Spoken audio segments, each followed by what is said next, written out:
ভাই বলতে চিন্তা করে ওই কোন মায়ের আছে করে চুরি করা যায় কিন্তু ও তো জানি না পিছনে কুকুর বাবা দিল তবে শোনো করে তোরে মাইকের হরেন অনেক কথা বলে গেছো তাই আর তোমায় আমি কিছু কথা শুনে করে চাই আমি বরিশালে বলু না তুমি জানো না তুমি বলে গেছো তোমাদের এলাকা সব সরকারকে জন্ম নিচ্ছে বরিশালও কিন্তু কম না কারণ তুমি মুক্তিযোদ্ধা সেই নাম শুনেছ নিশ্চয় তার জন্ম কিন্তু এই বরিশালে হয় তবে তুমি যা কইয়ে গেছো তার সব ভেজাল ফরমালিন শুনছে সব আমি নাকি একটা জবাবও দিতে পারি নাই তোমার তাই বলছে না আমি একটা জবাবও দিতে পারি আচ্ছা আমি যে প্রশ্ন করে গেছি একটা জবাব কেন পাইছি নাকি তাই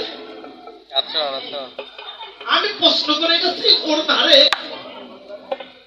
জিপে ব্যায়াম করে যে এইজন সেই জন সেবি চল কিভাবে প্রমাণ করে যাওয়া তাই কি কইয়ে গেছে থাকা কথা আমি বুঝি না রে ভাই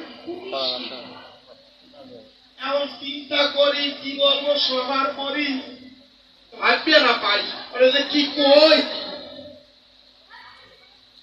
মানে কোয়ার মতো আমার কিছু নাই কেন গুরু কি শিষ্যরে কইতে পারে না না না পারে ওই কুকুরে কামড় দিতে পারে নাকি কুকুরে কামড়ে ধরে দেয় নাকি জগতের তাহলে কি বলবো আপনাদের ধারে আমরা দুজন সরকার বটে নয় আরো অনেক সরকার এখানে রয় আরো আকিঞ্চন করেছে তাই আপনাদের কিছু কর্মকর্তা শোনা মানে চাই তো আমার কাছে কিছু কথা শুনিবার চাইছে আমার শিষ্যপুত্র দয় তারে কথা কব তার আগে গানে গাবো গানে গাওয়ার পরে কি বলবো আপনাদিগের ধারে তারপর ওরে বুঝাইয়া দিব কত ধানে কত চাল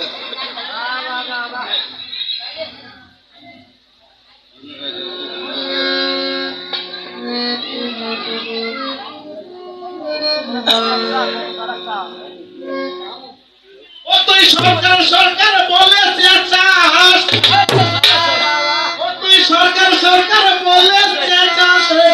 আছে কি তোর কোন জ্ঞান আসরে আসিয়া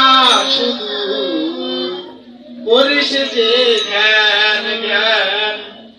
সরকার সরকার বলে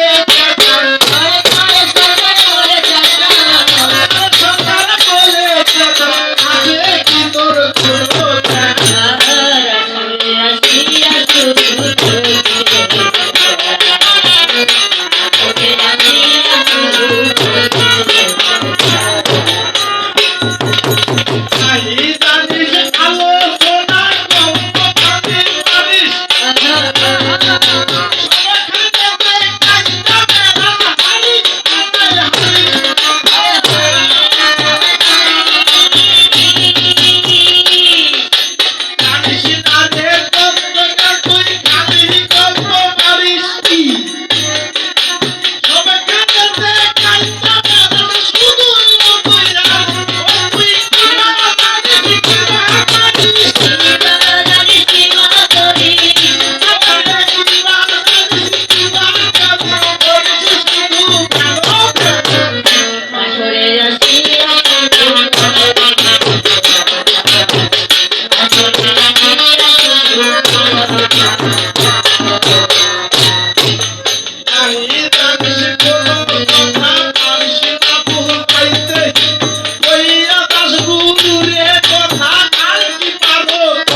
অনেক ধৈর্য ধরে আমাদের কবি গান শুনে জগতের ভিতরে আমি বলেছিলাম যে চাষাদের কথা কিছু করে যাবা বর্ণনা উনি কোরআনের একখানা আয়াত ধরে কি বলবো আপনাদের ধারে করে গেছে বেড়োরা